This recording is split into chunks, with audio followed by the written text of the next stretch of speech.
कि जब जमीन मंदिर की है और इसका संचालन बाउंड्री सारा कुछ मंदिर कमेटी के द्वारा किया जाता है, तो फिर किस परिस्थिति में बिहार सरकार यहाँ सैरात का आयोजन करती है और उसका जो टेंडर है उसमें जो राशि का मतलब जो राशि प्राप्त होता है वो बिहार सरकार ले लेती है।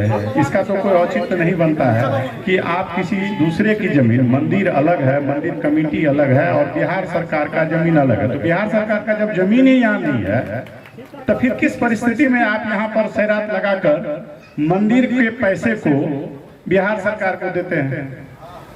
संज्ञान में दिया गया, हमें जानकारी नहीं थी, अब दिया गया है, उसे हम लोग विचार करेंगे और जो सही होगा बिल्कुल हम लोग उस पर विचार कर उस पर हम लोग रेक्टिफाई कर उस पर काम करेंगे। ये हम लोग आश्वस्त करते हैं और आप लोग जो भी सुझाव देना चाहते हैं कोई भी व्यक्ति तो हम लोग को दे सकते हैं। सबका स्वागत है, हम लोग उस पर काम करेंगे। धन्यवाद। अंचल पदाधिकारी महोदय,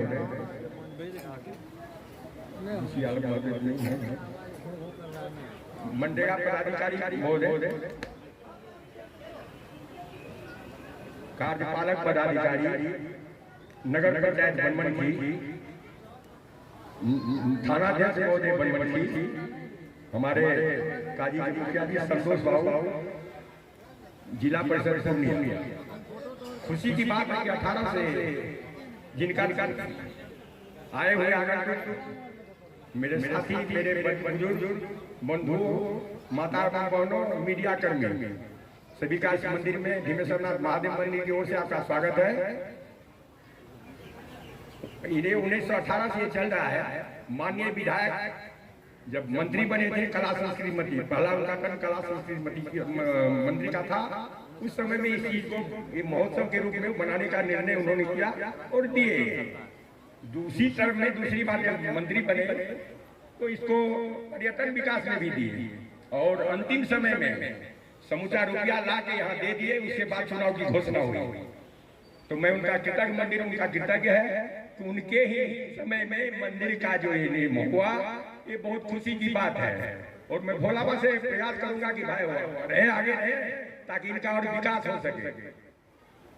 सवाल है मंदिर की कुछ बातें हैं। मंदिर में मात्र यहाँ 2 एकड़ 7 डिसमिल जमीन थी। चंपानगर स्टेट पहले जो दरभंगा स्टेट में था, उसके बाद चंपानगर स्टेट आया और उसके बाद ये चैनपुरा स्टेट मंत्रणा का प्रयास गया। उस समय ये जमीन को 2 एकड़ 7 डिसमिल, जब भोला बाबा यहाँ निकले तो 2 एकड़ 7 डिसमिल इनको दिया गया। बाद में 93 डिसमिल जमीन नैनी स्वर्गीय नैनावती देवी हरपट्टी की ओर से पार्वती मंदिर में दिया गया, जो पार्वती मंदिर टूटा हुआ है वो नया मंदिर बना है। उसके बाद 5 कट्ठा जमीन मंदिर की ओर से खराब, क्योंकि 9 फीट गड्ढा था, यहाँ समूचा गड्ढा ही था। भोला बाबा का जो लेवल है उसी लेवल में जमीन थी सारी। और उसके बाद 10 कट्ठा मंदिर की ओर से खरीदा गया। रामेश्वर शाह बनमनखी, उन्होंने 23 डिसमिल जमीन दान में दिया। 7 डिसमिल जमीन अघोरी शाह ने यहाँ दिया और 50 डिसमिल जमीन एक पूर्वे जी है जगदीश मंडल के पड़ते हैं रिश्तेदार, उन्होंने आगे में दिया है, जिसमें पोखर बनने की संभावना है। 3 साल से तो वैसे पड़ा हुआ है, अभी तक बना नहीं है। मैं आग्रह करूंगा कि ये आज तक जो है विकास इसका क्यों नहीं हो पा रहा है।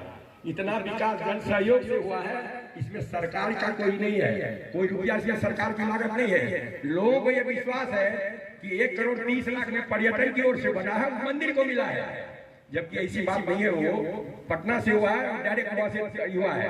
अभी जो ये हो रहा है कला संस्कृति की ओर से पटना से, ये जिला पदाधिकारी महोदय आवंटन आता है, हमारे अन्य पदाधिकारी महोदय से खर्च करते हैं, उसे मंदिर का कोई लेना देना नहीं है। लेकिन जनमानस में ये बात फैली हुई, उसके चलते मुझे भी गाली पड़ती है, आपको इतना रुपया मिला, आप करते क्या है? भैया मेरे पास रुपया नहीं मिलता है, जन सहयोग के चंदा से जमीन खरीद, मिट्टी भराई, सारा चीज हुआ है। यहाँ के लोग जो भी है वो जानते हैं, हमारे विधायक में तो बहुत दिन जानते हैं कि यहाँ कैसे विकास हुआ है। लेकिन मेरी जमीन जो निजी जमीन है, मंदिर की निजी जमीन, हाथ गाट बात बिहार सरकार की ओर से सैरात की जमीन में लगता है। मेरी जमीन 77 में किस पदाधिकारी की ओर से सैरात कर दिया गया? वो जमीन निजी है, उसका रसीद में कटा रहा हूँ। 2 एकड़ 7 डिसमिल मात्र जमीन है, जिसमें मंदिर और बगल में पोखर भी है। वो जमीन भी आप ले लिए। 93 डिसमिल जमीन नैनावती दी, उसको भी ले लिए। भाई तो कौन पदाधिकारी इसको किए? आप पदाधिकारी है, पहले आप मतलब उसके बाद पदाधिकारी है। मैं देते देते थक चुका हूँ। कोर्ट में मैंने भी केस किया था जिसमें मेरा जजमेंट लॉ में हुआ है। एसडीओ साहब तत्कालीन एसडीओ फतवांग 8 के हिसाब से उसको किए कि नहीं, मंदिर की जो जमीन है उसको खाली किया गया, लेकिन आज तक नहीं हुआ। आखिर क्यों नहीं हो रहा है? मैंने इधर भी आवेदन दिया था जनवरी में, दिया तो मैंने 6 महीना पहले, लेकिन हमारे पूर्व के अंचल पदाधिकारी को महोदय जाने के पहले 10 से 24 को लिख के दिए डीसीएलआर महोदय को। डीसीएलआर महोदय 24 से 24 को एडिशनल कलेक्टर पूर्णिया को दिए। एडिशनल कलेक्टर के यहाँ लटका दिया गया। बाद में जब यहाँ डाक होने लगा तो उस समय भेजा गया कि नहीं, अनुमंडल से और सीओ कार्यालय से ज्वाइंटली इसकी अधिक करके अपडेट रिपोर्ट दे, उसके बाद यह टूटेगा। क्या सर भोला बाबू उठ के आएंगे इसको करवाने के लिए? आप नहीं है, आप भी है इसको करवाने के लिए। उसको कर दिया विकास होगा मंदिर का। मात्र 200-500 रुपया में डाक होता था सर, और आज 2 लाख में डाक हुआ। दुकानदार तो मर गया, 2 लाख डाक देने पड़ा, 4 लाख तो वसूला होगा। बिना वसूले तो हुआ नहीं होगा। मंदिर को क्यों नहीं दिया जाए? क्यों नहीं आपके कलम से होगा? सर मुझे दुख है। मैं आशा करता हूँ कि मंदिर का जो होगा व्यवस्था 1 महीने तक होगी और मंडल पदाधिकारी। मुझे लग रहा है कि 18 से लेकर आज तक हम लोग सावनी मेला का कार्यक्रम करते आ रहा है। जब से हमने सरकारी स्तर से राजकीय महोत्सव किया है, रखा कि मंदिर की जमीन है, इनको डाक नहीं होना चाहिए। सही बात है कि मंदिर का जमीन है तो मंदिर भी करे, जो आमदनी होता है मंदिर का होगा तो मंदिर का विकास होगा। हम भी इस बात से सहमत हैं और हम भी आगे देख करके एसडीओ साहब से बात करके कि भाई जहाँ तक हो तो सरकारी जमीन नहीं है कि सरकार को हम लोग डाक करके सरकार को पैसा देते हैं, मंदिर की जमीन है। हम भी सहमत है कि मंदिर की जमीन है, जो पैसा आता है तो मंदिर को ही जाए कि मंदिर का विकास हो। तो मंदिर का विकास होगा तो हम सब का विकास होगा, हम भी सहमत है। हम हो सकता है कि इससे अगर एसडीओ साहब से हो जाए तो अच्छी बात है, नहीं तो और आगे पदाधिकारी से बात करके इसको निश्चित रूप से प्रयास करेंगे कि इस तरह का व्यवस्था मंदिर को ही चला जाए। हम भी सहमत है। मैं इन्हीं शब्दों के साथ